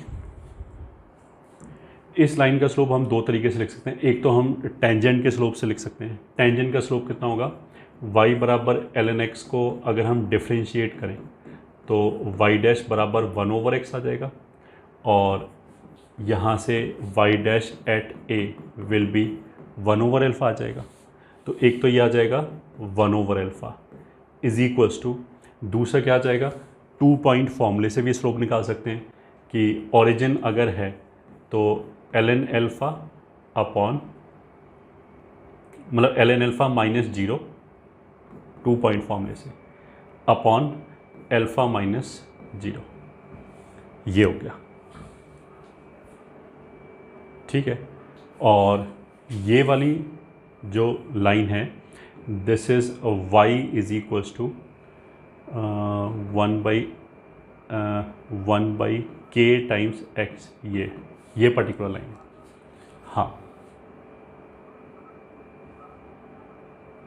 ठीक है, तो ये तो इजी हो गया, ये अल्फा अल्फा ऐसे कैंसिल हो गया, 1 बराबर ln अल्फा आ गया, तो अल्फा बराबर e हो गया। ठीक, अल्फा बराबर e होने का मतलब क्या है कि a के जो कोऑर्डिनेट्स हैं वो e,1 हो गए, और स्लोप ऑफ OA, इस लाइन का स्लोप कितना हो जाएगा, 1/e। ठीक है, अब देखो हम सोल्यूशन कैसे निकालेंगे। सोल्यूशन ऐसे निकालेंगे, अगर इस लाइन का स्लोप 1/e है तब तो दो सोल्यूशन आएगा, एक जैसे यहाँ पे आ गया और दूसरा इधर जो कट कर रहा है। ठीक है, अगर इससे हम नीचे कर दें, बिल्कुल अगर 0 कर दिया तो k बराबर 0 पे तो हमने बोल दिया कोई सोल्यूशन नहीं है।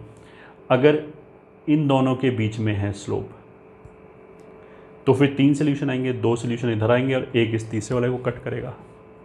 ठीक है, अगर यहाँ से लेके, अगर ये बिल्कुल लाइन, मतलब ये जो 1/e वाला स्लोप है, इसको मैं ऐसे उठाना चालू कर दूँ तो स्लोप बढ़ना चालू हो जाएगा, और यहाँ जाके बिल्कुल वर्टिकल जब होगा तब स्लोप क्या हो जाएगा, इनफाइनाइट। तो उसके बीच में एग्जैक्टली एक ही सोल्यूशन आएगा, जो पॉजिटिव साइड होगा वही नेगेटिव साइड होगा। तो अब हम जो हैं वो ऐसे बता सकते हैं कि value of k and number of solutions. तो अगर k की वैल्यू 0 है तो नंबर ऑफ सॉल्यूशन कितना है, 1। अगर नंबर ऑफ सॉल्यूशन 1 है तो 1 लाने के लिए इसका स्लोप कितना आ गया, 1/e। तो 1/e से इन्फिनिटी होना चाहिए। k का वैल्यू कहाँ से कहाँ तक होना चाहिए, 1/e से इन्फिनिटी, और नेगेटिव साइड में कितना हो जाएगा, -∞ से -1/e।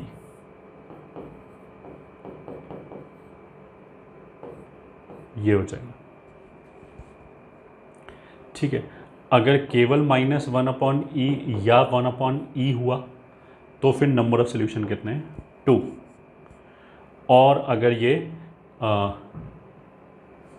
0 से 1/e और इधर 0 से -1/e, और अगर ये हुआ -1/e से 1/e एक्सेप्ट 0, तो फिर नंबर ऑफ सोल्यूशन कितने आ जाएंगे, 3। ये आंसर आएगा। ठीक है, ये तो पहला अप्रोच हो गया। ठीक है, इसको हम बोल सकते हैं मेथड 1, जिसमें ग्राफ आसानी से बन गया और ये एनालिसिस करने में थोड़ा सा टाइम लगा। दूसरा मेथड 2 क्या है, x = k ln mod x, ऐसे लिखा हुआ है। तो x = 0 तो देखो हो ही नहीं सकता, तो हमने क्या किया, इस इक्वेशन को ऐसे लिख लिया, 1/k बराबर ln mod x upon x, ऐसे लिख लिया। x को इधर ले गए, इसको इधर ले गए। अब ये y = 1/k और ये हो गया y = ln mod x upon x। ठीक है, अब क्या होगा, y = 1/k, k तो एक कांस्टेंट है, तो y = 1/k तो एक हॉरिजॉन्टल लाइन होगा। तो इस वाले केस में k को चेंज करने का जो इफेक्ट आएगा ग्राफ के ऊपर, वो एनालाइज करना इजी है। मतलब अगर हॉरिजॉन्टल लाइन है, k का वैल्यू इन्होंने बढ़ाया है घटाया तो ऊपर नीचे शिफ्ट होगा, तो it is very easy to see कि क्या हो रहा है। यहाँ पे जैसे इट वाज थोड़ा सा डिफ़िकल्ट, k चेंज करने पे ऐसे लाइन ओरिजिन के अबाउट रोटेट हो रहा था। ठीक है, बट यहाँ पे क्या है, इसका ग्राफ बनाने में हमें थोड़े से पापड़ बेलने पड़ेंगे, ln mod x upon x। ठीक है, सबसे पहले तो अगर इसमें हम सिमेट्री बोलें तो ये क्या हो जाएगा, ऑड फंक्शन। ये ठीक है, x ये -x रखो तो पूरे में से माइनस बाहर आ जाएगा। तो odd function implies symmetric about origin हो गया। अगर ये सिमेट्रिक अबाउट ऑरिजिन है तो this implies analyse only for x > 0। ठीक है, और लेफ्ट हैंड साइड पे ऑरिजिन में रिफ्लेक्शन लेके ग्राफ आ जाएगा। अच्छा, अब x अगर > 0 है तो y = ln mod x upon x को हम लिख सकते हैं y = ln x upon x। ठीक है, अब जो हमने कर्व स्केचिंग वाले जो पॉइंट बोले थे वो सब लगा दिए इसके ऊपर। इसका डोमेन क्या है हमारे लिए, 0 से इन्फिनिटी। अब तो इसी पे कॉन्सेंट्रेट करेंगे और रिफ्लेक्शन वगैरह लेके तो बाद में बनाएंगे। ठीक है, ये कॉन्टिन्यूस है। ठीक है, एंड पॉइंट्स पे वैल्यू क्या है, अगर x 0 को जा रहा है तो ये ln 0 0, तो y कहाँ जाएगा, ln का आर्ग्यूमेंट 0 को जाए तो y -∞ को जाएगा, और नीचे 0 तो -∞ अपॉन 0 तो और तेज़ी से -∞ को जाएगा, कोई एम्बिग्यूटी नहीं है। अगर x इन्फिनिटी को जा रहा है तो ∞/∞ का फॉर्म है, बट x डोमिनेट करेगा तो y 0 को जाएगा। ठीक है, तो x इन्फानाइट। अच्छा, और एक चीज़ और देख लेते हैं, रूट इज़ x = 1। ठीक है, y > 0 मतलब x > 1, y < 0 मतलब x < 1। तो ये 1 रूट हो गया, यहाँ ग्राफ है, यहाँ ग्राफ है। x 0 को जा रहा है, 0 मतलब 0+ को जा रहा है, और y -∞ को जा रहा है तो ग्राफ ऐसे जाएगा। x इन्फानाइट को जा रहा है और y 0 को जा रहा है, x इन्फिनिटी को इधर जाएगा और y 0 को x एक्सिस की तरफ जाएगा, तो उसके लिए ग्राफ इसका ऐसे जाएगा। तभी ऐसे होगा कि x इन्फानाइट को जा रहा है और y 0 को जा रहा है। फिर इसको डिफ्रेंशिएट कर लो, y डैश कितना आ जाएगा, x × 1/x - ln x upon x² बराबर 1 - ln x अपॉन x²। इसको 0 किया तो x बराबर e आ जाएगा। तो sign of y dash will be 0 e, इधर नेगेटिव इधर पॉजिटिव, नहीं उल्टा, इधर पॉजिटिव इधर नेगेटिव। अगर x का वैल्यू e से बड़ा होगा तो ये 1 से बड़ा होगा तो ये पूरा नेगेटिव हो गया। तो मतलब ये क्या हो जाएगा, लोकल मैक्सिमा। तो ऑफ कोर्स यहाँ से ग्राफ बढ़ रहा है, इस पॉइंट के थ्रू इस रीजन से इस रीजन में जाएगा, ई जो है वो 1 से बड़ा होगा तो वहाँ लोकल मैक्सिमा आएगा। तो लोकल मैक्सिमम वैल्यू कितना हो जाएगा, F of e which is ln e upon e, मतलब 1 अपॉन ई। तो अब इन सब चीज़ों को अगर हम मिला दें तो ग्राफ हमें ऐसे दिखाई देगा कि ये हो गया e, जहाँ पे 1 अपॉन ई वैल्यू है, और ये हो गया 1 0। अच्छा, इसमें भी हमने गड़बड़ क्या किया, इसमें हमने गड़बड़ ये किया कि स्लोप कैलकुलेट किया, स्लोप 1 अपॉन एल्फा आया, मतलब 1 अपॉन ई आया। तो ये जो 1 अपॉन ई वैल्यू है ये 1 अपॉन के की वैल्यू है, ठीक है, 1 अपॉन के स्लोप है इसका। तो y is equal to 1 upon k times x लिखा था, तो ये जो वैल्यू आया ये बेसिकली 1 अपॉन के का आया। तो k की वैल्यू यहाँ से निकाल सकते हैं। k की वैल्यू बेसिकली क्या निकालेंगे, k की वैल्यू 0 होगा तो वो तो पहले से 0 हो ही गया। तो अगर हम k की वैल्यू निकालें तो ये हो जाएगा -e से e एक्सेप्ट 0, और इधर उल्टा आ जाएगा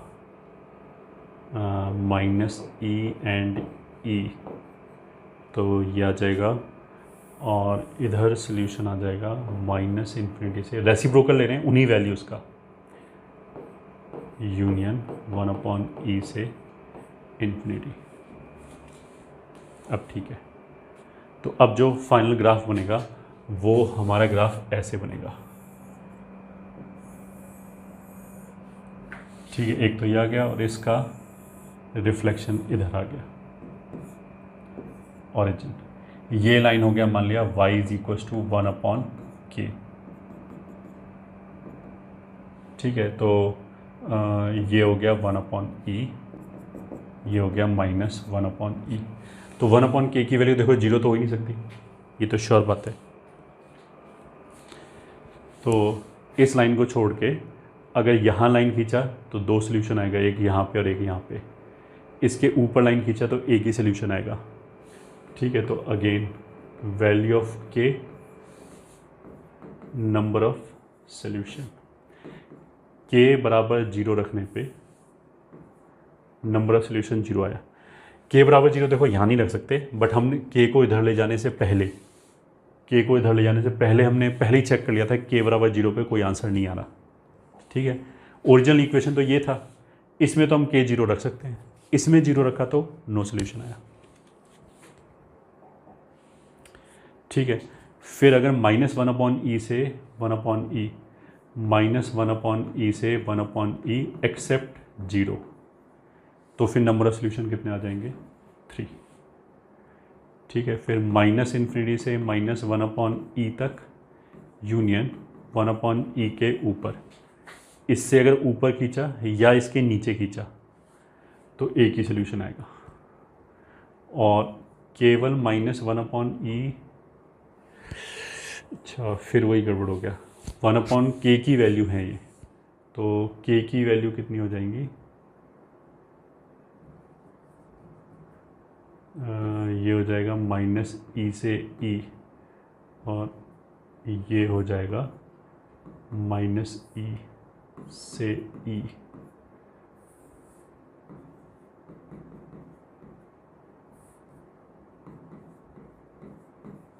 number of solution will be 2। तो ये हमारा फाइनल आंसर होगा। 1 अपॉन के को अगर 1 अपॉन ई के बराबर करेंगे यहाँ पे तो के ई के बराबर आ जाएगा, तो ये ई के बराबर वैल्यू है, ये -e के बराबर वैल्यू। तो एक मिनट मेरे को फिर देखने दो, हाँ तो ये फिर गलती लिख दिया,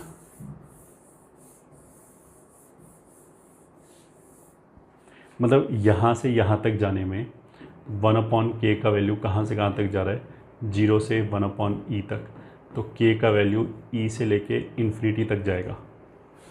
तो ये तो 0 सही है, ये आ जाएगा e से इन्फिनिटी यूनियन माइनस इन्फिनिटी से माइनस e, इसके बीच में। वन सोल्यूशन के लिए k की 1/k की वैल्यू क्या होनी चाहिए, ग्रेटर देन 1/e, तो k की वैल्यू क्या होनी चाहिए, लेस देन e। हाँ, तो वन सोल्यूशन के लिए ये होगा -e से e एक्सेप्ट 0। तो ये सही है क्या, वन सोल्यूशन के लिए -e से e एक्सेप्ट 0, अब सही है। और दो सोल्यूशन के लिए केवल -e and e। This is the correct answer.